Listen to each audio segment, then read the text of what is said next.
जो ये मैं छोटा सा एक्शन ले रहा था जिससे मेरे पैसे भी जुड़ रहे थे और कंपाउंडिंग भी हो रही थी, वो ना एक अच्छा अमाउंट बन गया। काम कुछ भी कर रहे हो, कहीं से भी कर रहे हो, आई थिंक इन्वेस्टिंग करना जरूरी है। उतने परसेंट से अगर आपने ग्रोथ नहीं किया है तो फिर हमारी कमी है। आपको सुनना चाहता है क्योंकि आपने ट्रेडिंग की एक्साइटमेंट भी देख ली है और इन्वेस्टर की पेशेंस भी आपने दोनों तरफ से एक अच्छा रोल निभाया। अगले 20 साल से ज्यादा पैसे अगले 20 साल बनते हैं। तो इतने सारे कंपनी के एमडीज हैं, सीईओज हैं, फाउंडर्स हैं, वो अपना काम कर रहे हैं। राकेश झुंझुनवाला जी बोलते थे कि मैं इकोनॉमिस्ट की सुनता तो कोई पैसे नहीं बना पाता, पर उसमें अपॉर्चुनिटीज भी तो होंगी। इतने सारे फंड मैनेजर्स हैं हमारे, आप उन फंड मैनेजर्स को पैसे दे दीजिए। पार्ट टाइम काम नहीं है, ये फुल टाइम काम है। रिटर्न उधर भी 18-20% साल की बनती है, इधर भी 18-20% साल की बनती है। उधर सुकून है। मार्केट में जब आप पुराने हो जाते हो बहुत हम्बल हो जाते हो। तो आपका जो मोमेंट ऑफ चेंज या transformation towards from trading to investing कब आया? 10 साल 20 साल बाद तो मैं ट्रेडिंग नहीं करना चाह रहा। बड़े पैसे बनाए हैं, आप उन इन्वेस्टर को देखो ना जो बिलियनर है। मल्टी बैगर इटसेल्फ 28-30% का कैगर है। 200 शेयरों में 2 शेयर 4 शेयर निकलेंगे किसी के, अगर निकले तो। सीक्रेट ऑफ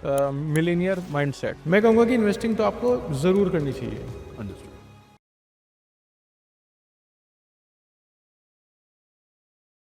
नमस्ते, आदाब, सत श्री अकाल। मार्केट्स माइनस द नॉइज के आज दूसरे एपिसोड में आपका स्वागत है। आज के हमारे जो गेस्ट हैं वो मजे हुए ट्रेडर हैं एंड एक सक्सेसफुल इन्वेस्टर भी हैं। आज जो मैं समझना चाहता हूं इनसे कि इनका सफ़र कैसे रहा, ये कैसे इन्होंने ट्रेडिंग से इन्वेस्टिंग और इन्वेस्टिंग से ट्रेडिंग की शिफ्ट करी, और उनके लाइव एक्सपीरियंसेस के साथ हम क्या सीख सकते हैं, और उनकी जो सीक्रेट सॉस है या सीक्रेट ब्रह्मास्त्र है उनसे पूछकर ये जानना चाहता हूं कि मैं अपनी इन्वेस्टिंग जर्नी को कैसे बेटर कर सकता हूं। तो चलते हैं, मिलते हैं आज के गेस्ट। चलिए शुरू करते हैं एक सोच से। हम सबका एक सपना है कि इस ट्रेडिंग स्क्रीन से हमें 9 to 5 की जॉब से इजाद मिले, हम ट्रेडिंग में इतना पैसा बना लें कि फीलिंग आ जाए कि लाइफ सेट है बॉस। अ, इसी सोच से हम शुरुआत करते हैं ट्रेडिंग की। कभी कोई गलत सौदा, कभी कुछ कम प्रॉफिट, बस इसी के साथ उलझते रहते हैं और नेट में हमारे लाइफ में स्ट्रेस एक रूटीन बन जाती है। इन सारी चीज़ों की सॉल्यूशंस के लिए आज हम अ, बुलाना चाहते हैं विनय बलियान जी को, जिन्होंने ट्रेडिंग और इन्वेस्टिंग दोनों ही सफ़र को बहुत ही अच्छे से जिया है, अच्छे बुरे दिन देखे हैं। तो चलते हैं विनय जी के पास। विनय जी, वेलकम आज के एपिसोड पे। एंड मैं सबसे पहला सवाल कि आप अपना सफ़र आप अपनी ज़ुबानी बताएं। थैंक यू सर यहाँ बुलाने के लिए। मैं 2007 में स्टॉक मार्केट के बारे में लाइफ में पहली बार सुना, क्योंकि उस टाइम बहुत तेज़ी थी, हर तरफ शेयर बाज़ार की बात हो रही थी। शायद आर पावर की वजह से भी ऐसा कुछ हो रहा था। True. तो स्कूल में था उस टाइम, इधर उधर अड़ोस पड़ोस में शेयर बाज़ार की बात बहुत ज़्यादा थी, तो थोड़ा सा ऐसा लगा कि मैं भी देखता हूँ कि क्या हो रहा है। तो कोई एक किसी के नाम से डीमेट अकाउंट ओपन करा लिया। मैं करा नहीं सकता था, अंडर 18 था। वहाँ से जर्नी शुरू हुई। फिर 2008 के सर्किट्स देखे, 2009 के सर्किट्स देखे। मतलब वो टाइम 2009 एंड तक या 2010 तक सिर्फ देखने में चला गया। ओके, थोड़े बहुत पैसे ऊपर नीचे किए होंगे, बट वो कुछ ज़्यादा नहीं गॉट इट। हुआ। उसके बाद कहीं से पता चला कि कोई प्रोफेशनल ट्रेडिंग भी होती है जिसको हम आर्बिट्राज बोलते हैं। बेसिकली कोई कुछ ग्रुप होते हैं जो प्रोफेशनल ट्रेडिंग करते हैं, वो मेरे लिए नया था। तो वो ढूंढने शुरू किए कहाँ हो रहे हैं, कैसे हो रहे हैं। तो यहाँ वहाँ जाने के बाद एक एक जगह मिली, एक ब्रोकर मिले, उनके यहाँ ट्रेडिंग शुरू की। उस टाइम मैं यहाँ वहाँ से ऑनलाइन डेटा बहुत ज़्यादा अवेलेबल नहीं थे, बट हाँ कुछ पता चला। डेल्टा न्यूट्रल करके स्ट्रेटजीज होती हैं, तो मंथली इंडेक्स था, कॉल पुट बेच देते थे और डेल्टा न्यूट्रल करते रहते थे। कोई कोई आज की तरह बहुत ज़्यादा स्पाइक, बहुत बड़ी मूव, वो सब था नहीं। तो कोई साल भर 6 महीने वो काम किया। उसी के आसपास 2011 में या 12 में कहीं फिट्सी आई थी, जो यूके इंडेक्स है, फिट्सी एनएससी पे लिस्ट हुई थी। तो निफ्टी फिट्सी का पेयर डलता था, तो वो पेयर्स डालने शुरू कर दिए, ये सोच के साथ कि फिट्सी की जो ग्रोथ है, यूके की जो ग्रोथ है वो तो काफ़ी कम है, इंडिया की ग्रोथ है 6-8%, उसकी ग्रोथ है 1-2%। तो फिट्सी बेच के निफ्टी लेनी है। वो काम काफ़ी टाइम चला। फिर एक दो दोस्त भाई ऐसे बन गए या हैं, आज भी उन्होंने सिखाया। अमित अरोड़ा जी हैं, राजेंद्र जैन जी हैं, उन्होंने पेयर ट्रेडिंग की तरफ, वो पेयर ट्रेडिंग करते थे, लॉन्ग शॉर्ट करते थे, तो उधर डाइवर्ट हुआ क्योंकि उधर ज़्यादा पैसे आते थे, बनते थे, फ्यूचर टू फ्यूचर होता था। तो पेयर डालने शुरू कर दिए, axis bank, ICICI bank, IT में, इंडेक्स के साथ स्टॉक्स में। वो जर्नी काफ़ी लंबी चली, टिल 2019 चली। अच्छा, इसी टाइम पे क्या हुआ था, जो भी पैसे आ रहे थे, वो पैसे इन्हीं लोगों ने बोला कि निफ्टी बीज लेनी शुरू कर दो या स्टॉक्स लेने शुरू कर दो। तो मैंने शुरू में ज़्यादा दिमाग लगाया, स्टॉक्स लेने शुरू करे। लेता था तो वो चलते नहीं थे। पूरा स्ट्रगल करने के बाद उस टाइम तो ज़्यादा कुछ समझ नहीं आया। समझ आया कि ये बॉस मेरे मतलब की चीज़ है नहीं, मैं निफ्टी बीज ले लेता हूँ सिंपल। और जब गोल्ड बीज आया तो उसके बाद गोल्ड बीज लेने शुरू कर दिए, निफ्टी बीज, गोल्ड बीज। तो ड्यूरिंग द सारी जर्नी 5 7 8 साल बाद, 9 साल बाद रियलाइज़ हुआ कि जो ये मैं छोटा सा एक्शन ले रहा था, जिससे मेरे पैसे भी जुड़ रहे थे और कंपाउंडिंग भी हो रही थी, वो ना एक अच्छा अमाउंट बन गया। और पैनिक भी नहीं करता है, जैसे ऑप्शंस करा रहे हैं, ट्रेडिंग करा रहे हैं, बीपी ऊपर नीचे करा रहे हैं, हर वक्त आप ब्रेनस्टॉर्मिंग करते रहते हो, उतना उतना उसमें है नहीं। अच्छा, मैं सुनता भी था कि जितने बड़े इन्वेस्टर्स हैं, जितने बड़े लोग हैं, वो हैप्पी रहते हैं, खुश रहते हैं। तो मुझे ऐसा लगता था यार ऐसे कैसे हो सकता है, ये शायद नहीं है पॉसिबल। बट जो वो मेरा पोर्टफोलियो था उसने रियलाइज़ कराया, नहीं ऐसा है कि उसमें ज़्यादा सोचना नहीं पड़ता। अगर कहीं 20% 30% क्रैश आया भी है, वो क्रैश को हटाने के बाद भी जो कंपाउंडिंग है, अगर मैं 96 से देखूं, सेंसेक्स की तो मेरे ख्याल से 16-17% के आसपास टीआरआई कैगर है। निफ्टी की भी ऐसी ही कुछ होगी जब से निफ्टी आया है। तो ये जो कंपाउंडिंग है, ये मुझे नहीं लगता कहीं और इजीली अवेलेबल है। और ये वो है जो जनरल है, मतलब ये सबके लिए है। अगर मैं इसमें थोड़े से और एफर्ट डाल दूँ, पर्टिकुलर कुछ बास्केट बना लूँ, स्टॉक्स बाय कर लूँ, तो ये और अच्छी हो जाएगी। अब 15% से कंपाउंडिंग साल में 4 गुना होते हैं, 20 से 6-7 गुना होते हैं, और 25 से 9-10 गुना होते हैं, और अगले 20 साल में ये 16 गुना, 32 गुना और 90 गुना होते हैं। तो ये वाली कंपाउंडिंग आपको किसी और बिजनेस में मिलेगी नहीं मिलेगी, बट बाजार में तो मिलने वाली है, अगर आप बाजार में इन्वेस्टेड हो तो। तो यही सब जब कैलकुलेशन की, तो मुझे ऐसा लगा नहीं यार, इसकी तरफ और सीरियस होते हैं और देखते हैं इसमें से कैसे कैसे क्या निकाल सकते हैं। तो 2019 में जब मैं लॉन्ग शॉट कर रहा था, पेयर कर रहा था, तो उसमें इश्यू क्या आया, 2015 में एचडीएफसी बैंक का मर्जर हुआ, तो gap up gap down opposite हुए, तो लगा बस ये बड़ा तो नहीं कर सकता मैं, राइट। 2019 में क्या हुआ उसके बाद, अच्छा हेजिस की बहुत सारी तौर तरीके अपनाए, वो नहीं चल पाए, जो मेरे माइंडसेट के साथ सेट नहीं हो रहे थे। 2019 में क्या हुआ, 18-19 में एक साथ ना बहुत सारे इश्यूज आए, PNB, IL&FS, India bull housing, DHFL, IndusInd bank Hinduja group का है, बिल्कुल। वो 1900 से 200 पे आ गया। एक बैंक अगर ऐसा आ रहा है तो आप कॉन्फिडेंस टूटता है कि अब कैसे इन्वेस्टिंग करें। तो वो सारी चीज़ों को सोचा, इनके क्या मेथड हो सकते हैं कि हम ये हमारे पास ना रहें, या एक एक टाइम के बाद हम इनसे एग्जिट हो जाएं। अगर मैं नंबर्स की बात करूं, तो एचडीएफसी बैंक की तो 20% ग्रोथ थी, 18% 19% ग्रोथ थी। एचडीएफसी इंडसइंड बैंक की थी 22-23% की ग्रोथ। तो हमें ऐसा लग रहा था, और हमारे साथ वालों को भी ऐसा लग रहा था, कि इंडसइंड बैंक नया एचडीएफसी बैंक बनेगा। तो हमारी तो एक्सपेक्टेशन ये थी जी, बट इंडसइंड बैंक और येस बैंक तो कहीं रही नहीं। बिल्कुल। तो वो डर आ गए कि यार इन्वेस्टिंग कैसे करें, निफ्टी बीज ही ठीक है, गोल्ड बीज ही ठीक है। फिर एक story back of the mind चलती है कि निक्केई 35 साल तक नहीं चला। ट्रू। चाइना 2008 के बाद पता नहीं आज भी चला है, नहीं चला है, या बहुत कम चला है। तो ये सब भी कैसे करें, क्या करें। ट्रू।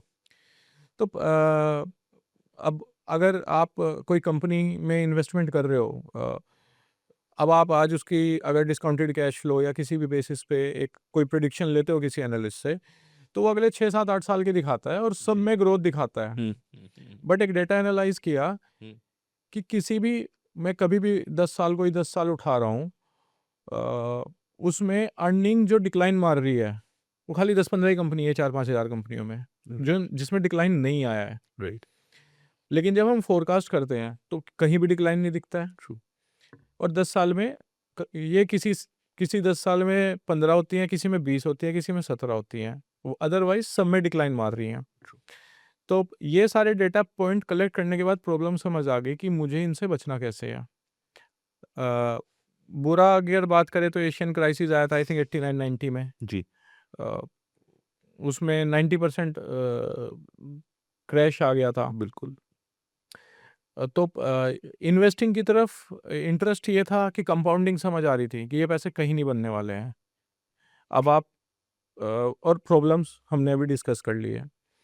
तो अब ट्रेडिंग आज भी कर रहे हैं। एक एक्टिवली या पैसिवली? एक्टिव टीम है। ओके। मैं 90% काम उनका है, 10% काम मेरा है। राइट। वो टीम मतलब स्कैल्पिंग डेस्क है पूरा, ट्रेडिंग डेस्क है पूरा, ओके। वो प्रॉपर्ली मैनेज करते हैं। ओके। मैं रोज़मर्रा में मैं खुद से ट्रेडिंग नहीं कर रहा हूँ अभी, गॉट इट।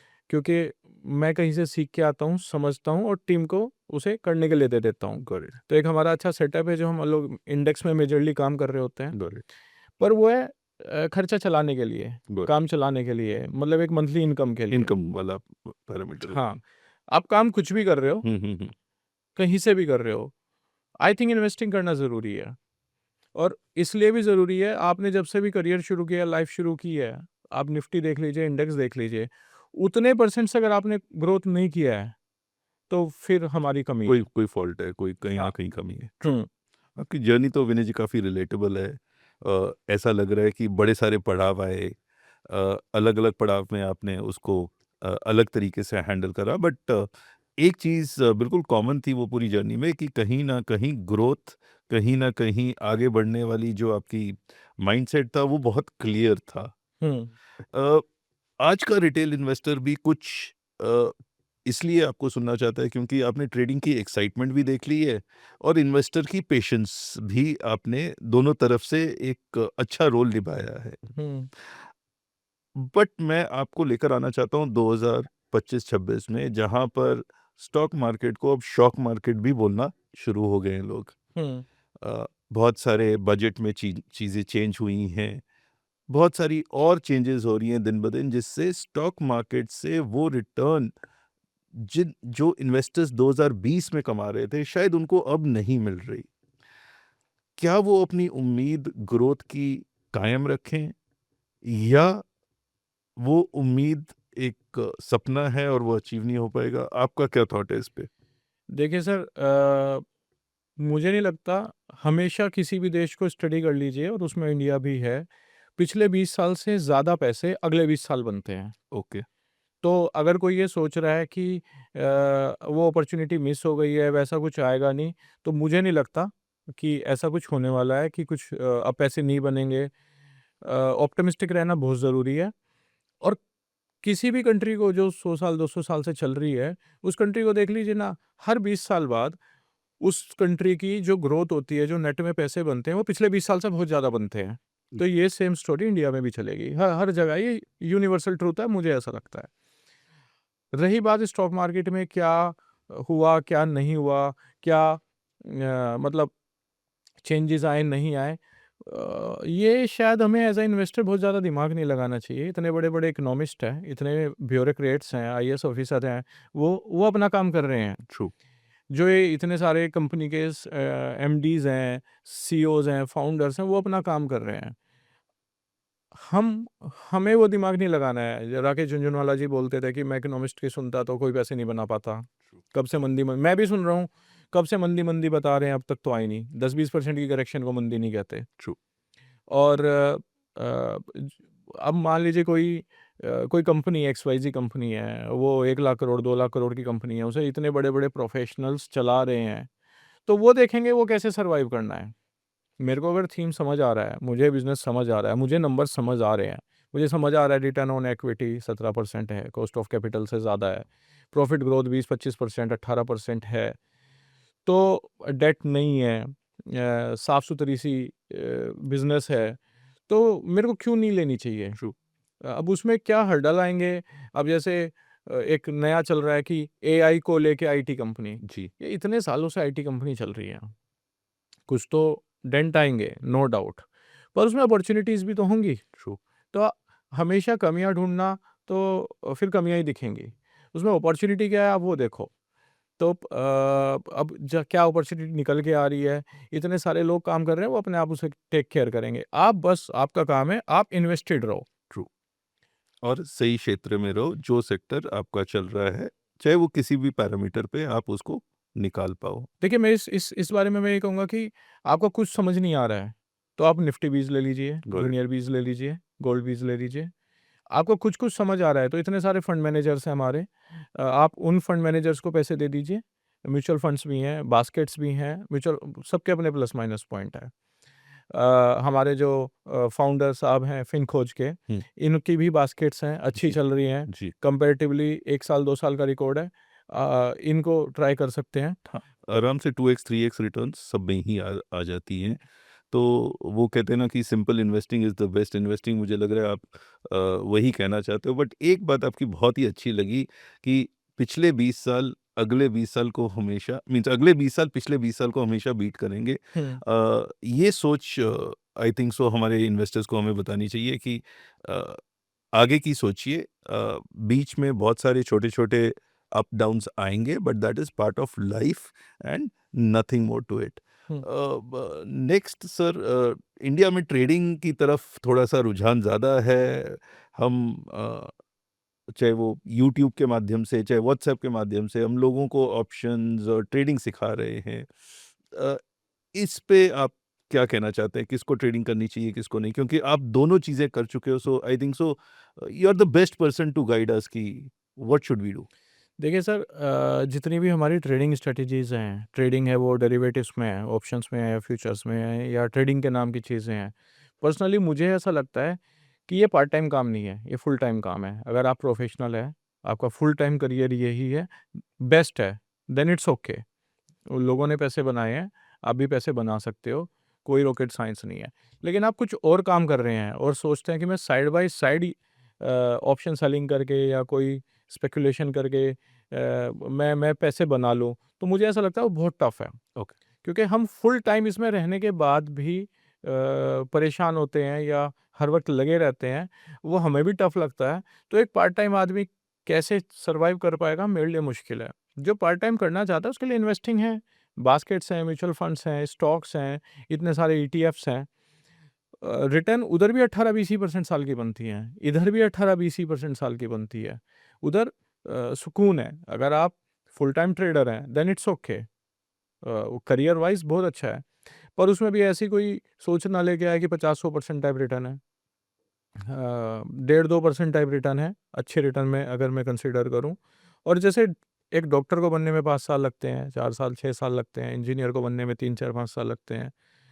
ह हर लॉयर को बनने में कई साल लगते हैं, तो यहाँ आप मान के चलिए शुरू के 2, 3, 4 साल आपको कुछ नहीं दिखने वाला है। ट्रू, जो आपकी कंपाउंडिंग शुरू होगी वो 5 साल, 10 साल बाद शुरू होगी, ट्रेडिंग में भी। ट्रू। तो एक सर्कल है वो 8 साल में, 10 साल में आता है, तो वो तभी आपको सिखाएगा। मार्केट जी, में जब आप पुराने हो जाते हो, बहुत हम्बल हो जाते हो, तो हम्बल मार्केट आपको अपने आप कर देगा। ट्रू।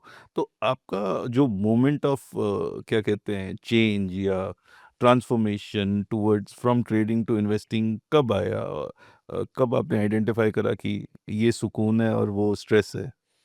सर, इफ़ेक्ट दिखने शुरू हो गए थे 2017-18 में, क्योंकि 2010 से इन्वेस्टिंग, 11 से इन्वेस्टिंग कर रहा था। बहुत छोटे पैसों से कर रहा था, बीच में बड़े भी की। तो एक जब आपका पोर्टफ़ोलियो बनने लग जाता है ना, तो आपको फिर जोड़ने की या उस पोर्टफ़ोलियो को बड़ा करने की भी एक इच्छा होने लग जाती है। तो उससे पैसे जुड़ते भी हैं और कंपाउंड भी होते हैं। 2020 में जब फाइनेंशियल क्रैश आया, ट्रेडिंग से अच्छे पैसे बने। उसके बाद ऐसा लगा यार इन्वेस्टिंग की तरफ चलते हैं। कुछ जगह पैनिक भी था। डेरिवेटिव्स में बहुत सारी पोजीशंस फँसी हुई थी, स्टॉक्स में भी फँसी थी। तो मैंने रियलाइज़ किया कि यार अगले 10 साल, 20 साल बाद तो मैं ट्रेडिंग नहीं करना चाह रहा। एक पैरेलल और वेल्थ क्रिएट नहीं कर सकता ट्रेडिंग से, ये श्योर है। ट्रू, मतलब ट्रेडिंग से वेल्थ करने वो क्रिएट करने वाले विरले होंगे। तो वो इन्वेस्टिंग से ही बड़ी होती है। तो इसलिए इन्वेस्टिंग की तरफ आया और ज़्यादातर इन्वेस्टर खुश हैं। हैप्पी हैं, बड़े पैसे बनाए हैं। आप उन इन्वेस्टर को देखो ना जो बिलियनर है, बिल्कुल ठीक है, मतलब कहीं तो ग्लैमरस लाइफ है, कहीं तो ऐसा है कि हम उनसे इन्फ्लुएंस हो रहे हैं। ट्रू। तो मुझे लगा कि यार अच्छा, नंबर्स में शुरू से देखता था कंपनी के कि क्या ग्रोथ है, क्या रिटर्न है, क्या बिजनेस है। कहीं ना कहीं मैं वो ट्रेडिंग में वो भी यूज़ नहीं कर पा रहा था। तो मुझे ऐसा लगा नहीं यार, अभी इन्वेस्टिंग करते हैं। उसके बाद जब हम लोग वीकली पे बहुत ज़्यादा डिपेंडेंट हो गए थे, डेली पे बहुत ज़्यादा डिपेंडेंट हो गए, तो कुछ तो सब्स्टिट्यूट निकालना था। तो वहाँ ठहर के एनालाइज़ किया कि इन्वेस्टिंग जर्नी बहुत स्मूथ है और बहुत अच्छे रहने वाली है। तो इस तरह से इन्वेस्टिंग में आया। और सर, आप काम कोई भी कर रहे हो, आप डॉक्टर हो, आप लॉयर हो, आप किसी भी प्रोफ़ेशन में कोई भी काम कर रहे हो, मैं कहूँगा कि इन्वेस्टिंग तो आपको ज़रूर करनी चाहिए। अंडरस्टूड। आपने जैसे अभी बताया कि ट्रेडिंग के कुछ मेंटर्स थे, तो इन्वेस्टिंग के आपके मेंटर्स कौन हैं और उनके क्या स्टाइल्स से आप प्रभावित हुए और आपकी स्टाइल ऑफ इन्वेस्टिंग कैसी है? सर देखिए, ऐसा नहीं है कोई एक है, कुछ चीज़ें कहीं से सीखी, कुछ चीज़ें कहीं से सीखी। अगर मैं बोलूँगा तो मोमेंटम इन्वेस्टिंग या ग्रोथ इन्वेस्टिंग, वैल्यू इन्वेस्टिंग 2 चीज़ें होती हैं। ज़्यादा इम्पैक्ट जो आया वो मार्क मिनर्विनी जी से आया, क्योंकि उनकी जो रिटर्न्स हैं, वो देख के ऐसा लगा कि यार स्टॉक्स में, कैश में अगर मोमेंटम इन्वेस्टिंग में ये रिटर्न्स आ रही हैं, तो अगर मैं बिना कम दिमाग के साथ, कम रिस्क के साथ नॉर्मल इन्वेस्टिंग भी करूँ तो उसके 10% भी आ जाए तो बहुत है, क्योंकि वो 200% 150% टाइप है, अपने को तो 18 20 22% टाइप चाहिए। तो अच्छा, इतने सालों से वो चला रहे हैं, विलियम ओनिल है, और भी बहुत सारे नाम हैं। तो किसी से कुछ लिया, किसी से कुछ समझा, किसी से कुछ समझा, तो अपनी मतलब कि एक चीज़ बना ली कि ग्रोथ इन्वेस्टिंग करो। और जैसे मेरे पास नॉर्मली 20 कंपनियाँ रहती हैं। अब उस 20 कंपनियों में अगर कोई कंपनी परफ़ॉर्म नहीं कर रही है, 1 क्वार्टर, 2 क्वार्टर नंबर अच्छे नहीं आ रहे हैं, नंबर के अकॉर्डिंगली प्राइस नहीं चल रहा है, तो मैं स्विच कर लेता हूँ। बैकअप में 10 कंपनी, 8 कंपनी और रहती हैं। तो इस तरह से मेरी जर्नी चलती है। मुझे हाई आरओई, लो डेट और ठीक ग्रोथ कंपनी चाहिए। अब कई बार होता है कंपनी की जो आरओई है वो तो 10 ही परसेंट है, 8 ही परसेंट है, पर प्रॉफिट ग्रोथ है 25%, तो हुँ, कॉस्ट ऑफ कैपिटल भी नहीं निकल रही है। हुँ, उन्हें अवॉइड करते हैं। Got it. ठीक है। तो जहाँ रिटर्न्स अच्छी हैं, जहाँ ग्रोथ अच्छी है, वहाँ हम रहते हैं। अब वो जब तक पता किसी को नहीं होता मल्टीबैगर कौन है। अगर आप मल्टीबैगर की भी हिस्ट्री निकालेंगे सर और सारा दिमाग इसमें लगाएँगे, इधर-उधर ढूँढेंगे कि मल्टीबैगर, मल्टीबैगर, तो मल्टीबैगर इटसेल्फ 28-30% का कैगर है। 200 शेयरों में 2 शेयर, 4 शेयर निकलेंगे किसी के, अगर निकले तो। बिल्कुल। उसकी भी 28-30% की कैगर है। 17% हमें टीआरआई दे रहा है। हुँ। थोड़ा-सा दिमाग लगाने लेंगे, 20-22 आ जाएँगे। पर उधर मल्टीबैगर मिलेगा या नहीं मिलेगा, उसका तो पता नहीं, पर ये वाली रैली मिस हो जाएगी। एक लॉटरी टिकट है और एक एफडी है, तो सिलेक्शन हमारे दर्शकों को करना है, उन्होंने कहाँ करना है, हाँ, लॉटरी मतलब लेनी है या क्या करना है? मैं मल्टीबैगर नहीं ढूँढता। हुँ, मल्टीबैगर किसी को भी नहीं पता होता कौन है, अपने आप ही मिलते हैं। अगर आप बात करें टाइटन की, राकेश झुनझुनवाला जी की, तो उनको खुद नहीं पता टाइटन क्या बन जाएगा।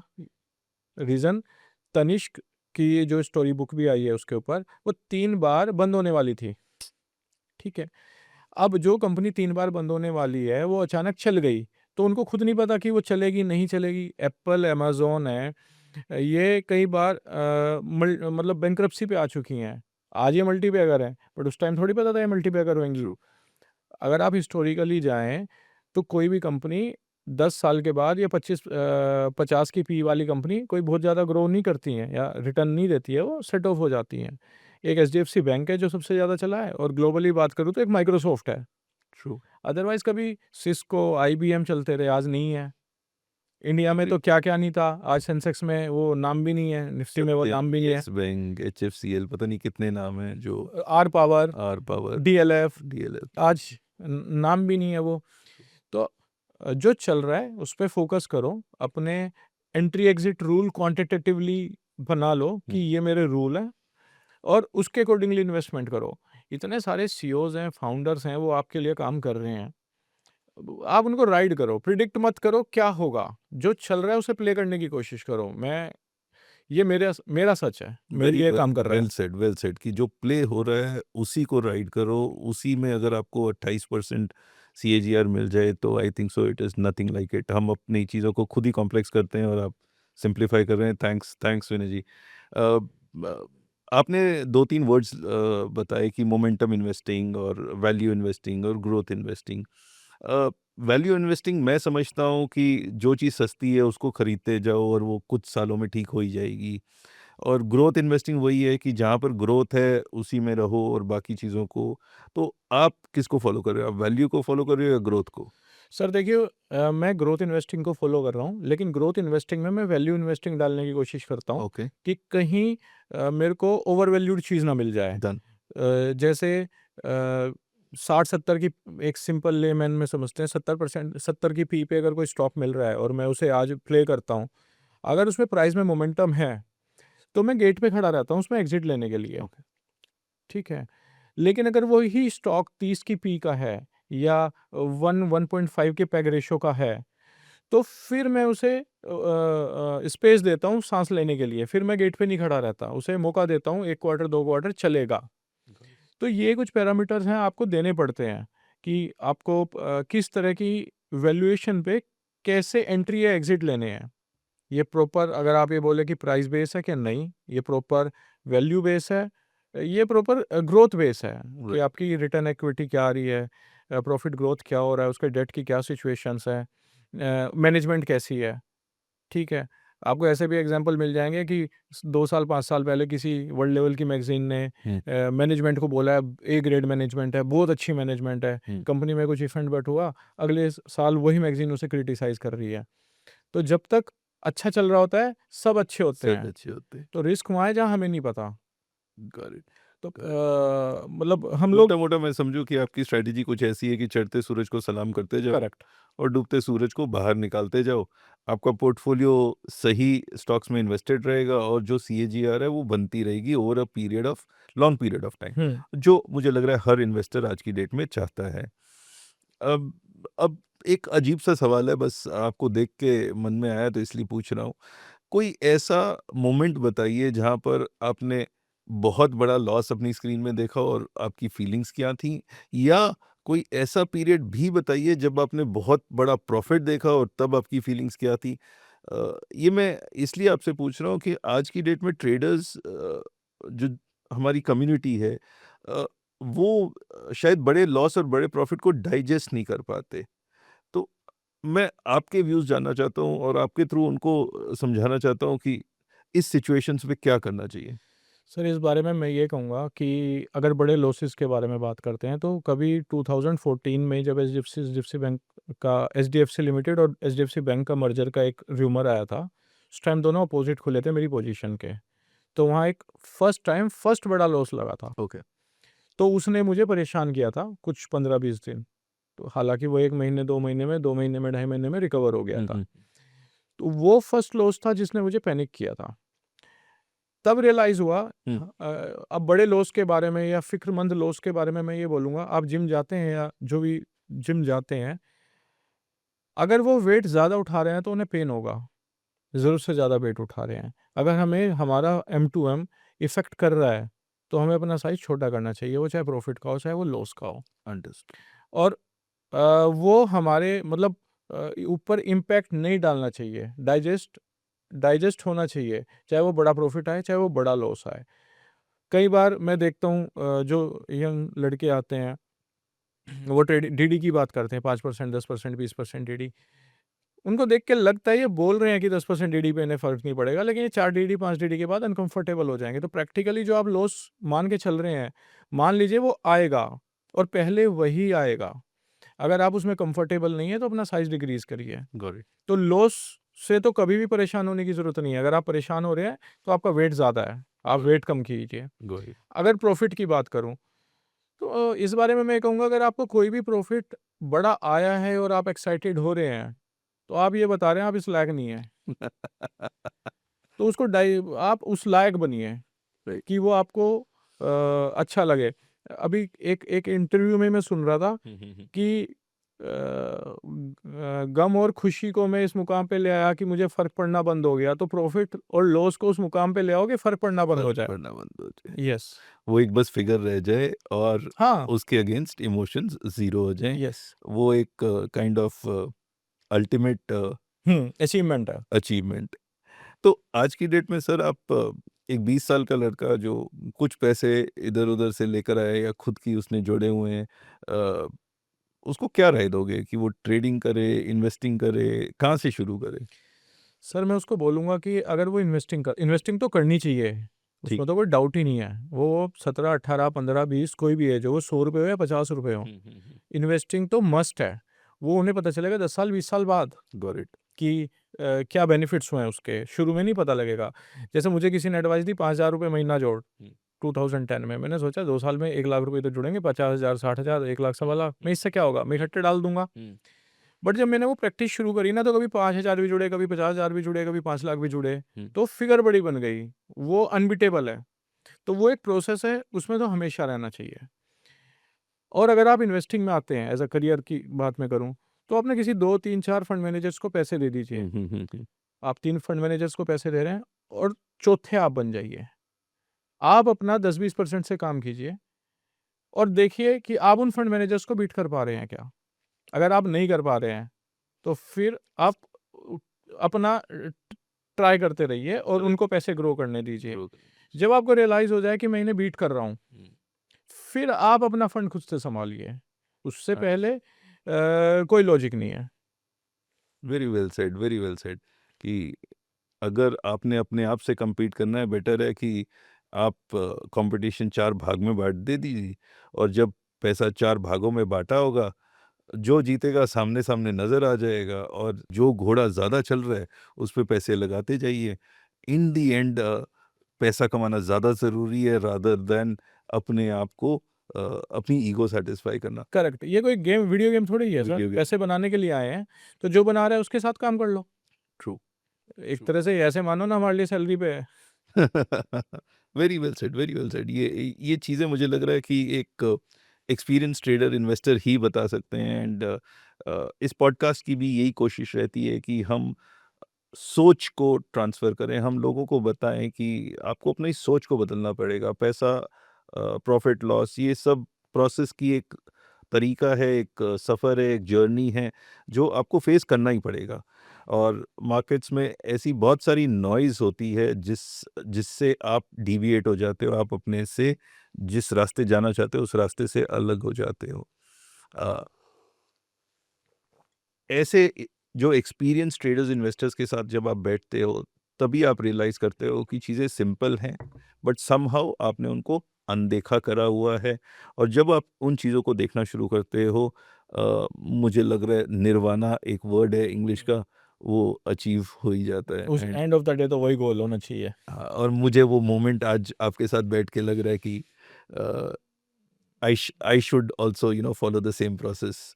3 फंड मैनेजर, चौथा मुझे नहीं बनना, मैं 4 फंड मैनेजर्स ढूँढकर उनके ऊपर पैसा बेट कर देता हूँ और रोटेट सर, करता रहा। जिन फंड मैनेजर्स को हम पैसा देते हैं, इंक्लूडिंग मैं भी देता हूँ, फिनखोज में भी है।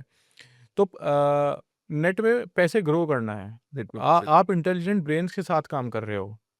आप अगर आपके लिए कोई और काम कर सकता है, तो आपको करना क्यों है? आप कुछ और करो। ट्रू। ठीक है? और ऐसा कुछ नहीं है कि वो कोई बड़ा चंक ले जा रहा है आपके इन्वेस्टमेंट का। ठीक है? वो एक बेसिक फीस है। अगर आप खुद से वो काम करोगे तो उससे ज़्यादा कॉस्टिंग आपकी है। बिल्कुल, वो लॉस के माध्यम से दी जाती है। लॉस पे भी दी जाती है, इंफ्रा पे भी दी जाती है। वहाँ शेयर्ड है, इंटेलिजेंट लोग हैं, आप नहीं हायर कर सकते ना उतने प्रोफेशनल ट्रू। इन्वेस्टमेंट बैंकर, उतने एजुकेशन वाले लोग, जो उतनी रिसर्च, वो सॉफ्टवेयर्स, न्यूज़ के, डेटा के, वो प्रोसेस एक कॉस्टली प्रोसेस है। तो अगर हमारे लिए वो कोई और कर रहा है, तो इससे अच्छा क्या है? Perfect. Well said sir, well ठीक है? Said, well said. जो इसे आप ऐसे समझ लीजिए, अगर मैं आज गाड़ी रखने चलाने के लिए ड्राइवर रखा है, तो एक वो लग्ज़री है। हुँ, पता नहीं क्यों इन्वेस्टिंग में या ट्रेडिंग में लोग ये सोचते हैं मैं खुद करूँ। आप किसी से करा लो, वो भी लग्ज़री है। वो भी लग्ज़री है। ठीक है? बस वो एक अपनी ईगो सैटिस्फाई करने के लिए, किसी पार्टी में कुछ अच्छी-सी बात करने के लिए कि मैं शे उसमें कुछ रखा नहीं है। पैसे को ग्रो करो, वो ज़्यादा ज़रूरी है। तो इन्वेस्टमेंट या ट्रेडिंग हो तो एंड गोल पैसा कमाना है और बाकी सारे रास्ते हैं, रास्ता कोई भी हो सकता है। नॉर्थ ईस्ट, ईस्ट वेस्ट कहीं से भी आ जाए। पीएमएस है, बास्केट्स हैं, स्मॉल केस है, म्यूचुअल फंड्स हैं, सबके अपने प्लस माइनस पॉइंट हैं, सब ट्रू, अच्छे हैं। ट्रू। किसी में भी जाइए, जहाँ आपकी साइकोलॉजी, पहले जानना ज़रूरी है आप क्या हैं। अब अगर आप मुझसे बोलोगे कि कोई इंट्राडे ट्रेडिंग बहुत फास्ट होती है, जिसको एचएफटी भी बोलते हैं, जिसको कुछ मिनटों की ट्रेडिंग बोलते हैं, उसमें मैं बहुत अनकंफर्टेबल हूँ। ओके, ठीक है, वो मुझसे नहीं होती। कोई पेशेंस वाला काम है, आज लोग 6 महीने बाद देखेंगे, उसमें मैं बहुत कंफर्टेबल हूँ। गॉट इट, तो हमें समझना है, मैं एग्रेसिव नहीं हूँ, गॉट इट। ज़्यादा रिस्क नहीं लेता। कुछ मेरे साथ वाले हैं जो बहुत एग्रेसिव है, बहुत ज़्यादा रिस्क लेते हैं, वो मेरे वाले स्टाइल से कंफर्टेबल नहीं है। तो पहले हमें ये जानना है हम कौन है, हमें क्या साइकोलॉजी के साथ अच्छा लगता है, तो उसी तरीके से आगे करिए जर्नी तो शुरू। इसी बात पे आगे बढ़ाते हैं और आपके बारे में बात करते हैं कि ये रियलाइजेशन आपको कब हुई कि आप एक ट्रेडर हो या इन्वेस्टर हो, या दोनों का एक मिक्स थे? सर देखिए, धीरे-धीरे ना, हुँ, पहले आपको एक एक बुक मैंने रिसेंटली पढ़ी है, सीक्रेट ऑफ मिलियनेयर माइंडसेट।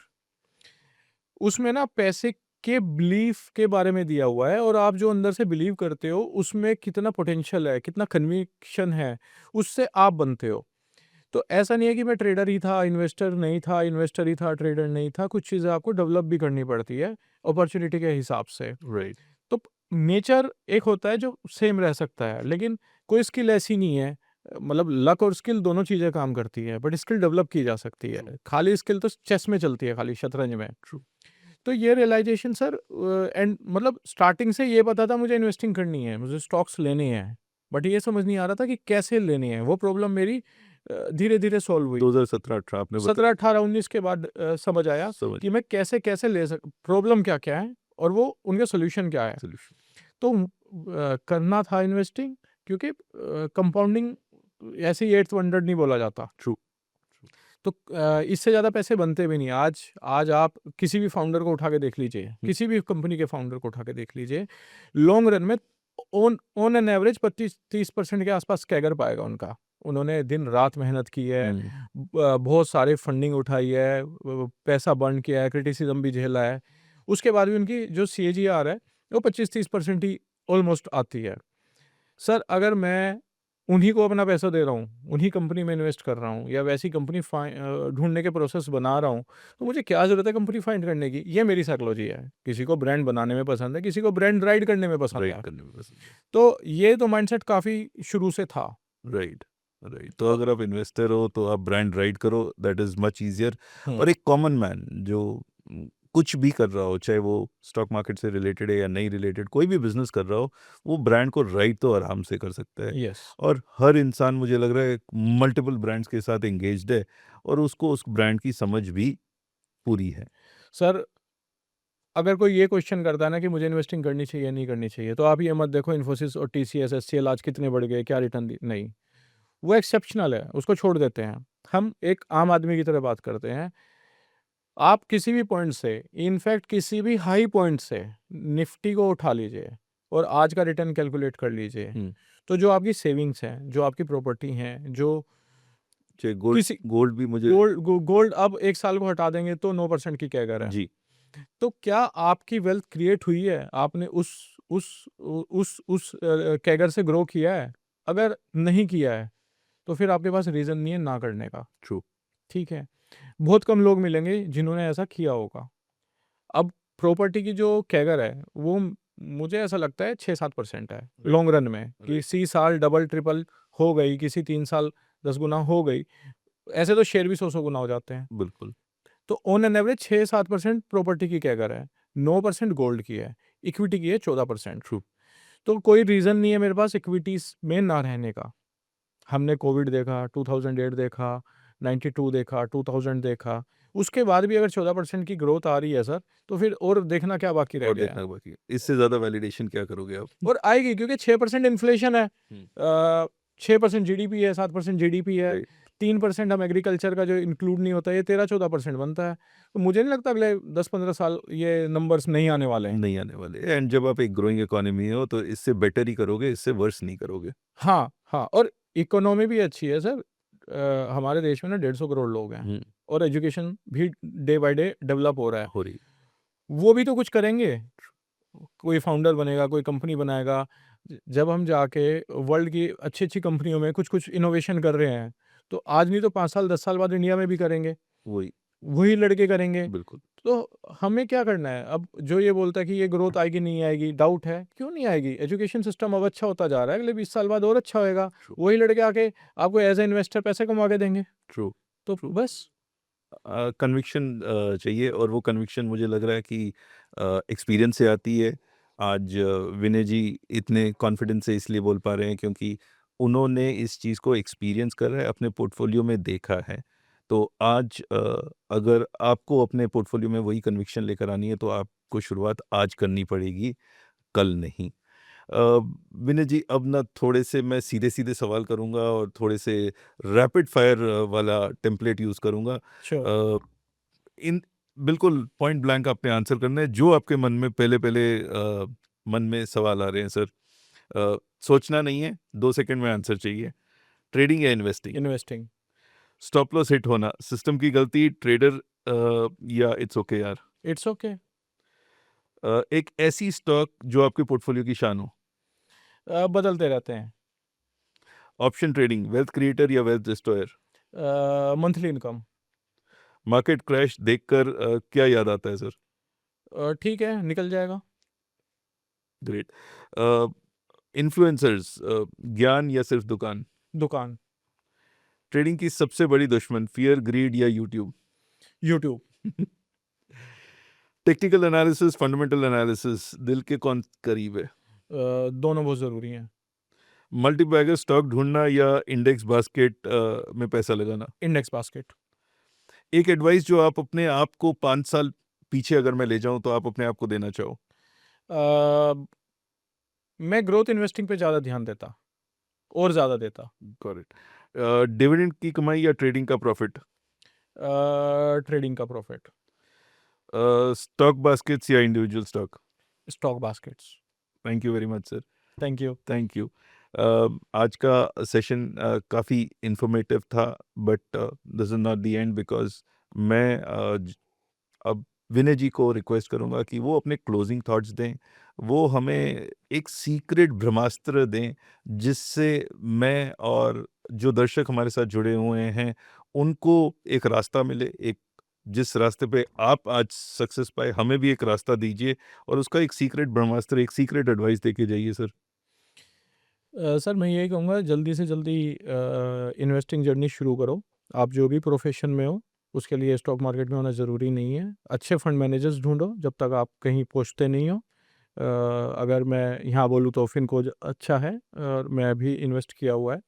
दूसरा क्या, ऐसी कंपनी ढूंढो जिसमें ROE अच्छा हो, ग्रोथ अच्छी हो, छोटी कंपनी हो, मतलब मिड कैप हो, तो आपको अच्छी ग्रोथ मिलती है। इन्वेस्टिंग करो, सोचो ही मत, 10 साल बाद देखेंगे। That's it. परफेक्ट। एक और सवाल सर, ये फिर वही आज के हिसाब से रहा है कि बहुत सारे ट्रेडर्स हैं जिन्होंने पैसा लूज करा है मार्केट में, और एक दर्द है उनके मन में, उनको नहीं समझ आ रहा कि कंटिन्यू करूं, रुकूं, तो उनके लिए क्या एडवाइस है जो इस दर्द से गुजर रहे हैं? बहुत अच्छा क्वेश्चन किया है सर, इसका कोशिश करता हूँ अच्छा आंसर देने की। जो भी लोग ट्रेडिंग कर रहे हैं वो अपने आप से ये पूछे कि जो ट्रेडिंग की है वो डाटा से की है कि दिल से की है। अगर दिल से की है तो लॉस हुआ और लॉस होता रहेगा, और डेटा से की है तो कभी लॉस नहीं होएगा। वो एक प्रोसेस है। तो जो भी लोग ये सोचते हैं ना, देख लूँगा, कर लूँगा, स्टॉप लॉस लगा लूँगा, विदाउट प्रोसेस है, विदाउट नॉलेज है, विदाउट एक्सपीरियंस है, वो लोगों को तो लॉस ही होने वाला है। उनके लिए ऑप्शंस फिर वेल्थ डिस्ट्रक्शन है। Got it.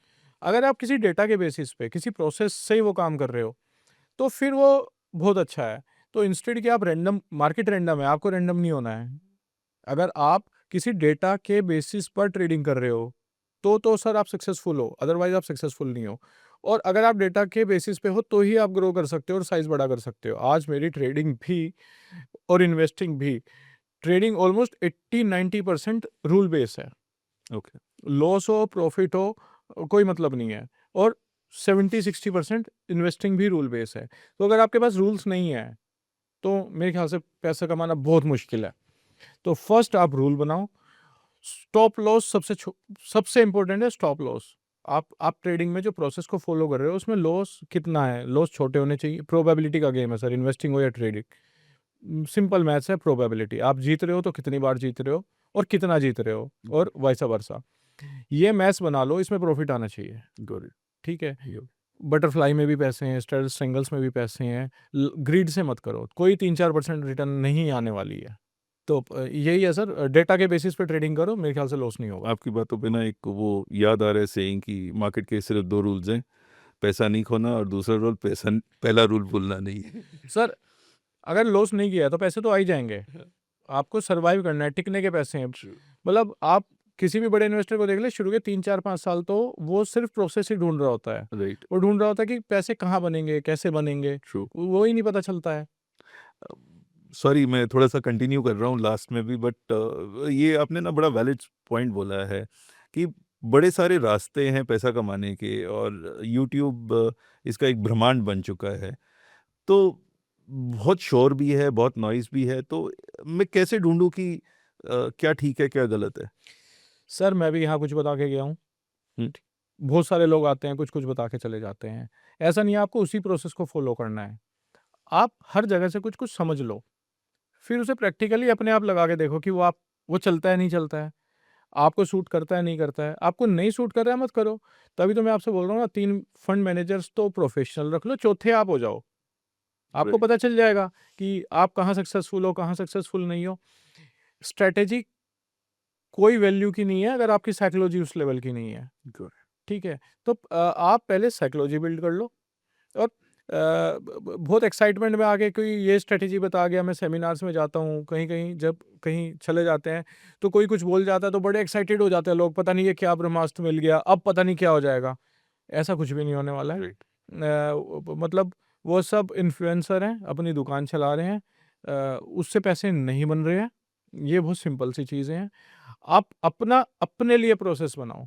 आज मैं भी कोई स्ट्रेटेजी आपको बता जाता हूँ कि ये स्ट्रेटेजी है, ऐसे चला लो, वो मेरे लिए काम कर रही है। ज़रूरी नहीं है वो आपके लिए काम करे। ड्रॉ डाउन में आप उसे कैसे डील करोगे, वहाँ मैं नहीं हूँगा, वहाँ आप होगे। जब वो चेंज हो रही होगी, तो वहाँ भी आप ही को डील करना है। तो आपको अपने लिए खुद बनाना है, सिर्फ़ आइडियाज़ लो पॉडकास्ट से, यूट्यूब से, उसे ब्लाइंडली फ़ेथ नहीं करना है और फ़ॉलो भी नहीं करना है। Got it. तो ये एक किस्म के बीज हैं जो हम बोना चाहते हैं आपके मन में। इन बीज को आप नर्चर करो, आप पानी दो, खाद दो, एंड जैसे-जैसे बीज धीरे-धीरे उगता है, वैसे-वैसे आप अपनी स्ट्रैटेजीज़ पे भी धीरे-धीरे कॉन्फिडेंस लेकर आओ, और एक समय आएगा जब आपको उस पे पूरा कॉन्फिडेंस हो जाएगा, तब आप स्केलिंग की बात करो। तो पैसे कमाने का आज एक नया रास्ता विनय जी से पता चला कि पहले बीज को बो, उसको डेवलप होने दो, उसको नर्चर करो, एंड फिर उसको स्केल करो। जब तक कॉन्फिडेंस नहीं है, स्केलिंग खतरनाक है, दोहरी तलवार है, यस। दोनों तरफ काम आएगी। आई वुड लाइक टू से thank you, it was wonderful, और आपसे आज मुझे बहुत सारे बीज मिले हैं, और मैं चलिए सर। कोशिश करूँगा कि इन बीज को लेकर मैं अपनी इन्वेस्टिंग की जर्नी बेटर कर पाऊँ, and I would love to host you again, probably इस सोच के साथ कि मैं आपको कह सकूं कि आपके रास्ते पे चलकर आज मैं भी सक्सेसफुल इन्वेस्टर हूं, और एक होस्ट से सक्सेसफुल इन्वेस्टर की जर्नी मैं भी तय कर पाऊं। मैं thank you very much sir.